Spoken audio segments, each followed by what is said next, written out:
Hello again, and welcome back to my redo of my Xenosaga Episode 1 playthrough. A few things. First, and I'm just kind of looking around right now. There we go, there I put it. See, yeah, I forgot to say a few things last time around. Well, not that I really had a chance to say them, but still, I actually had to write them down. Yeah, it's a lot, so bear with me, but it should be interesting. Hope it's worthwhile for you. Also, I will take this opportunity to, well, I think I probably should apologize for something. Well, I'm not actually sure if you hear it in these videos, but at some point, sometime, I actually left the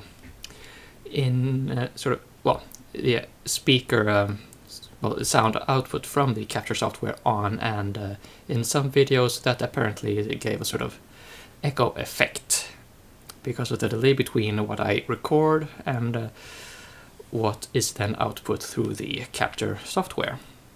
Well, anyway, if that happened, I apologize a lot. I apologize unreservedly, and you can imagine me hanging out of the window if you like. If you need your daily dose of John Cleese imagery, there you go. But anyway, what I wanted to say here is, it's about chaos and cosmos. I mean, the cosmos, which, as I said, is the Greek word for order, unless I'm misinformed, is all about code logic, numbers, and, well, hierarchies, really. But there's tiers of people and priorities and all that kind of thing. However, we have also seen that she has some hidden logic that, supersedes what Xion and her team just, well, programmed into Cosmos to begin with. So Cosmos will, throughout the series, show some unpredictable behavior, which should be really quite disturbing in a heavily equipped combat robot, basically. So yeah, I'll take this opportunity to again remind you to really keep in mind the turn of events that led to Cosmos booting up with all the alerts and stuff that apparently happened that caused the alerts to, well, start alarming. I don't know. Words. They are they are my greatest ally. Only not today. But yeah, there's a connection there between Cosmos booting up and strange things going on, which will possibly, well, I mean, you'll never get an overt explanation for it, but it will be sort of hinted at over the series. So, now we switch to chaos. He's quite an interesting fellow, I think. Also, some people, when the game was new, said he was gay because he wore shorts and leggings or something. I don't know. Whatever. That's all bunk. Irrelevant. Because it is obvious that there are some hidden sides to him, let's say. That, we saw a hint of it before. And, the rest of the games of the series will expand on this, and will, it will basically fill in every blank and then some, add a few more. He is a very important person in the Xenosaga story. I will say that much. He's not central, but he is important. So obviously there will be a lot of stuff involving him, and I'm not quite sure when I said it, but well, maybe I will talk about it a lot more in episode 2. But basically, this Xenosaga series was supposed to be 6 games, and all you got was 3 games. And well, they only sort of decided that midway through the episode 2 development. So yeah, there will be a shit ton of character development for Chaos in episode 3. Moving on, I specifically wanted to examine the philosophy that he expressed some sort of adherence to. Well, I mean specifically what it said about some people being good at this, some people being good at that. Now, of course, he then believes that every sentient being is a person first and foremost, right? Species, rank, nationality, just bleh, irrelevant beeswax, stuffing, fluff, bleh. We don't want it. Bugger all that. Be gone. We don't need any hierarchies. He is the polar opposite of Cosmos in that regard. Now, there are a few implications in this philosophy. Well, yeah, implications, implied, implicit, and okay, yeah, I totally botched that pun, but it whatever. Anyway, so the first implication is that every being is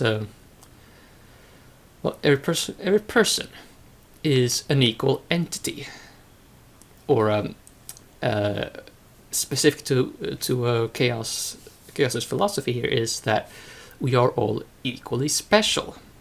I mean, some are good at something, some are good at something else, and well, we're not equally good at everything, but we are all experts.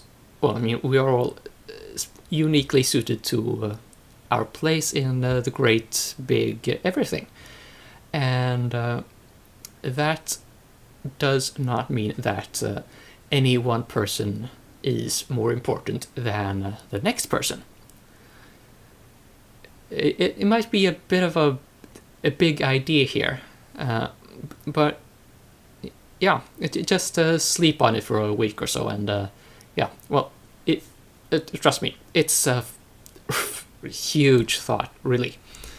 Now, the second implication there is that while our person or identity may be absolute, our nature or our species is actually not. It's well, I mean, he believes that your person cannot change, but your the sort of nature of your being is mutable.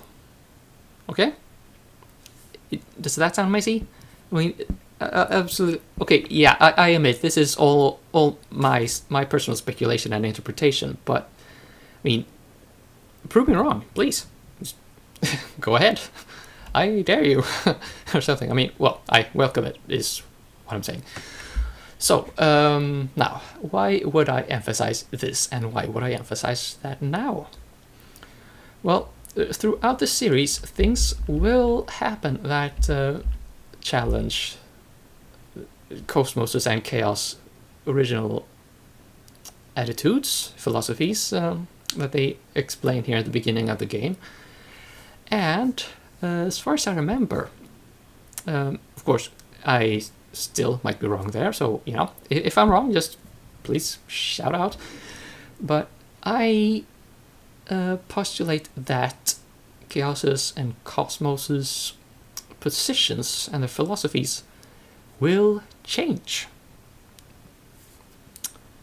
Shit, yeah. So, let's do this. Now, I named this episode Metal Gear Ziggy, and well, it's going to be a lot of talking before we get to that point, of course, but let's just dive in. Hoorah!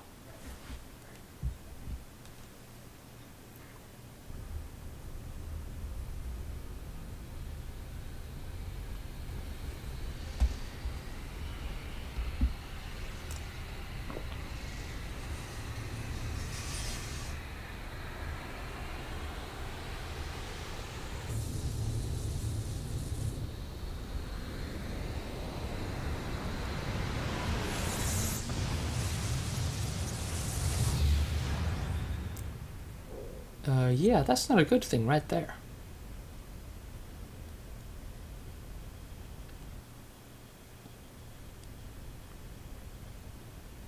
What's 1.5 billion people to us? They're innocents. Surely they deserve more respect. Respect? For what? Save your philanthropy for someone that cares. The experiment may have been a failure, but I've taken steps to recover the emulator. If the need arises, I'm not against using the original either. All we have to do is repeat the process until we get results. Is this all too much for your conscience to bear, Pellegrini? In that case, feel free to reveal everything and wait for your death sentence. What about you? Me, tried in a court of ignoble commoners? Don't make me laugh. We are the ones who determine life or death. But wait. Pellegrini, are you telling me that you've forgotten everything we've been striving for these past 14 years? Commander Margulis. What? A message from Lieutenant Commander Vanderkamp, sole survivor of the Vanguard Force. The unit was decimated. The Zohar emulator unsecured. Where's the Zohar now? Location unknown, possibly seized by the Gnosis. I see. Notify the 474th Spec Ops Fleet. We may need to implement Plan 31. Have them stand by in the specified coordinates for further orders. Yes, sir.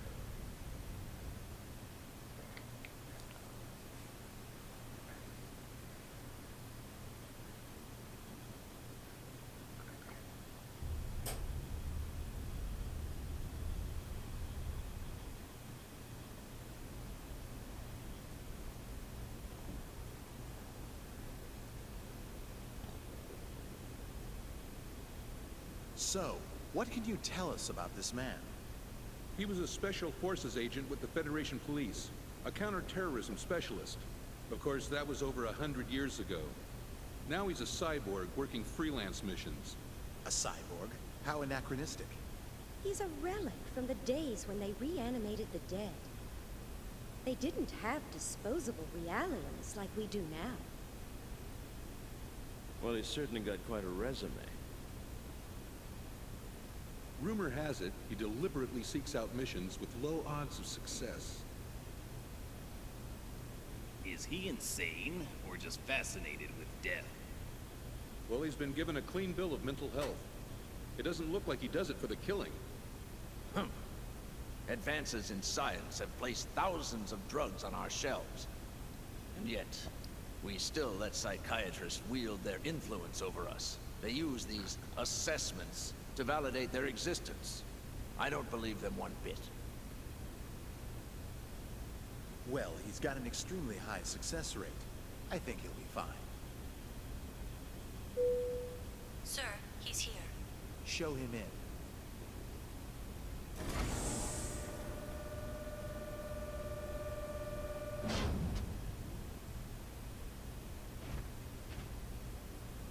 That'll be all. Yes, sir.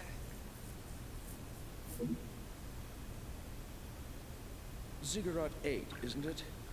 Upon your death in TC-4667, you donated your body and chose to become a product of Ziggurat Industries. That's correct. Have you heard about the mission? No. Recently, we received information that a certain armed group has shown signs of resurgence. This same group was responsible for the events that took place 14 years ago. The UTIC organization? That's right. The information we've received from our independent sources has helped to identify the location of the UTIC organization's hideout. This structure was originally a shrine for some long-lost ancient religion. It was eventually abandoned and remained uninhabited for centuries. So, you want me to infiltrate and collect information on the group?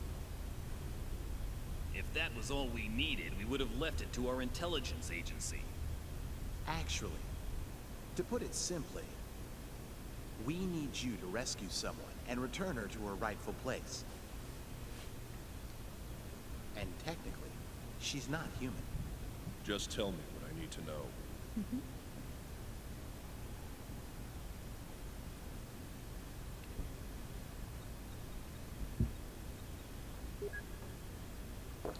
A child? Is she a civilian? She's a Realian, a 100 series Realian. You heard of them? The 100 series observational Realians, built specifically to combat the Gnosis. I've heard rumors of them, but I didn't know they were disguised as children. Is this the first time you've seen the real thing? Yes. But isn't Vector already mass-producing them? This is a prototype. It will serve as the model for all future 100 series observational units. So, what you're telling me is that securing this little girl takes priority over all else, right? It helps that you're a quick study. So, will you take the mission? A cyborg has no rights. I cannot refuse your request. I will analyze the situation and let you know what weapons and resources I need. I don't mean to demand any compensation, but may I make one request? Go ahead. After my return, I ask that you eliminate the neural memories residing in my brain from my previous life. That's not a problem. But it could be a difficult procedure with a body as outdated as yours. Add as many synthetic parts as necessary. What an odd request. These days, Realians are clamoring for human rights, but here's a man who wants to become a machine. All right, we'll make the arrangements. Thank you. You can get the specifics from her, Dr. Yuri Mizrahi, later.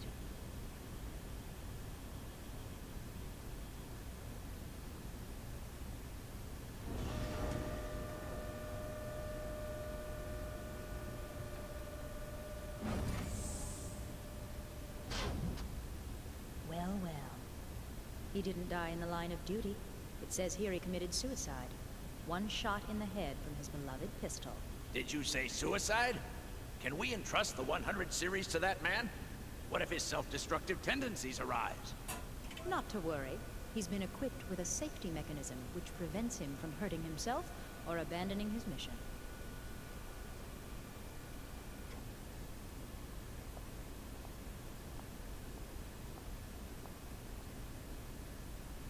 He was brought back to life against his will. Once he replaces the rest of his brain with synthetics, he'll be a complete machine. Only then will he be legally dead.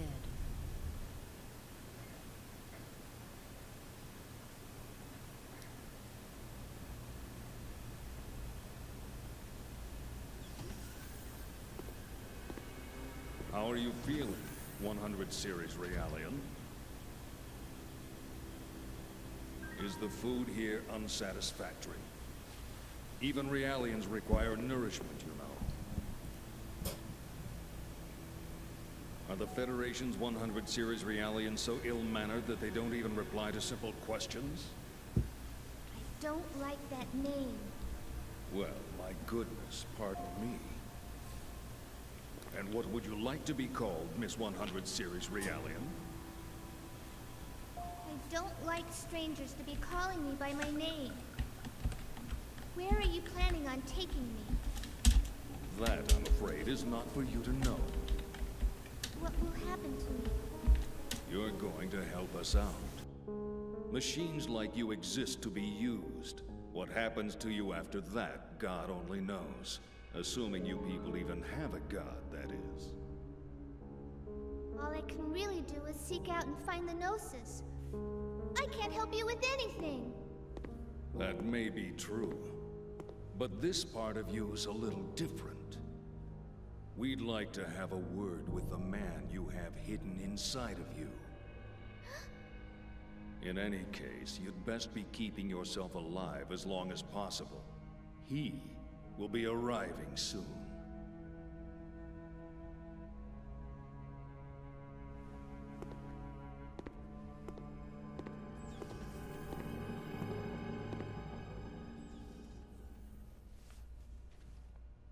Mommy, I want to go home to the lab.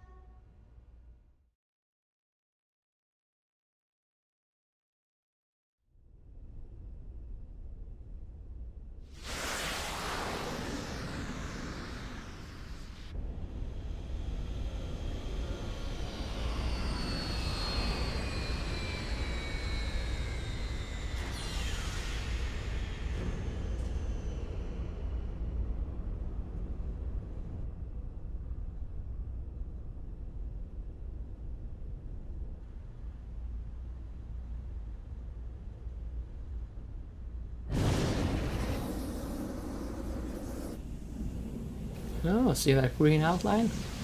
Yeah, of course you do. So, this is why I named the episode Metal Gear Ziggy.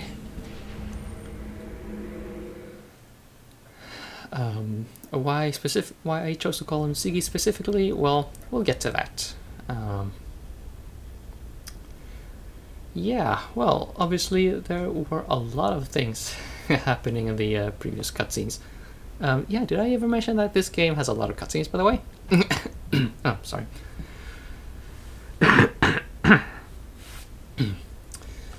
Okay. Hi. Can I speak to you?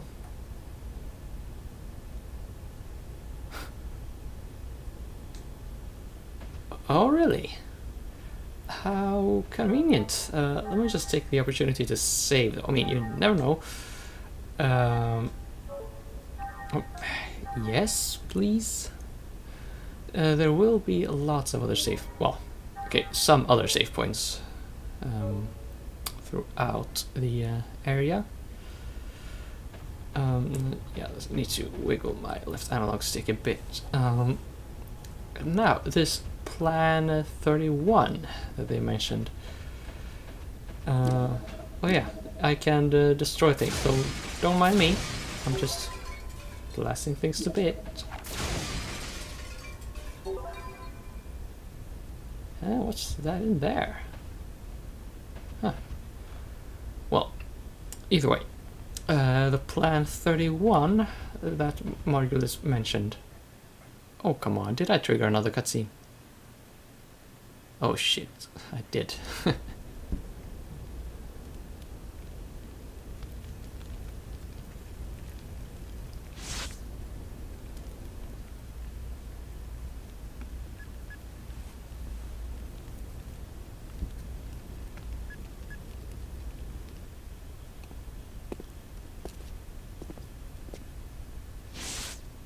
Sneaky, sneaky.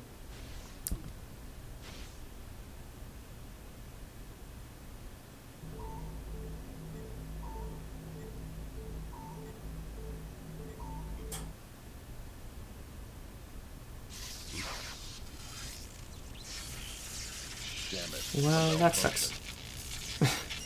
Oops.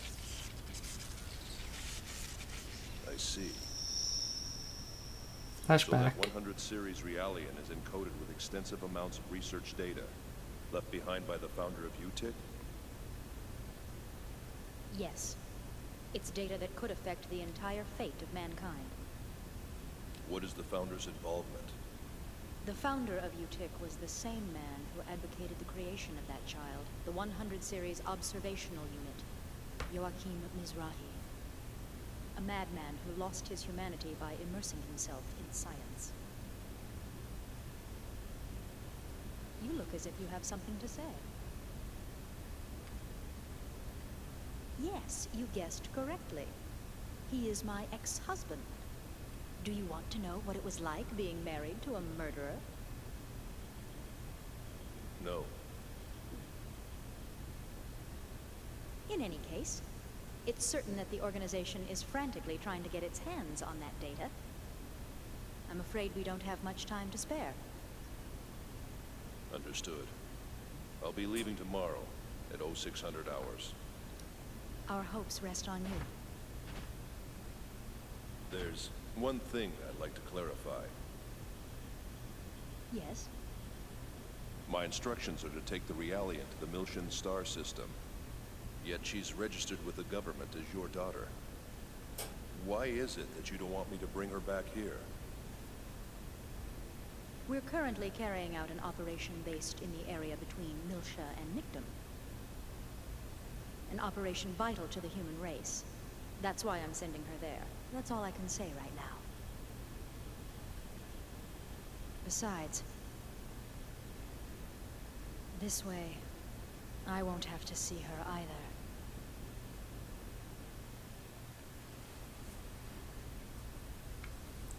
Yuri Mizrahi.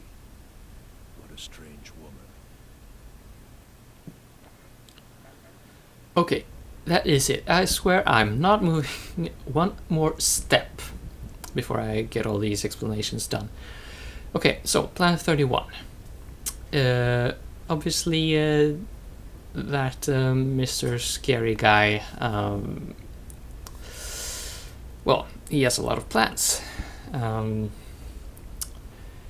And it's, I don't think it's ever outright stated anywhere, but Planet 31, I think that is what happens after the next really big Xenogears reference. I mean, there are Xenogears references pretty much all over the world, all over the place. And there are actually a few coming up right now, although they will be in the next episode, because the cutscenes are fucking long in this game. But yeah, before I cut the episode, I will also mention that, well, you may have heard that the voice actors pronounced Yuli Mizrahi as Yuri with an R instead of the L. That's, well, that's all this stereotypical East Asian distinction between L and R thing. So yeah, her name is Yuli with an L. Just so we're clear on that. Her name is Yuli Mizrahi. And exactly what Mizrahi means, I'm pretty sure I will post it in the video description, but in case I don't, the brief explanation is that it is a Hebrew word, meaning someone who has married, well, someone outside of the accepted group to, well, marry with. I think the example they used where I read the definition is a Jewish man marrying an Arab woman or something. Well, one of them's a man, one of them's a woman. Whatever, Okay, well, anyway, that is going to be all for this episode, and in the next episode there will be, yeah, more creeping around. So, see you then.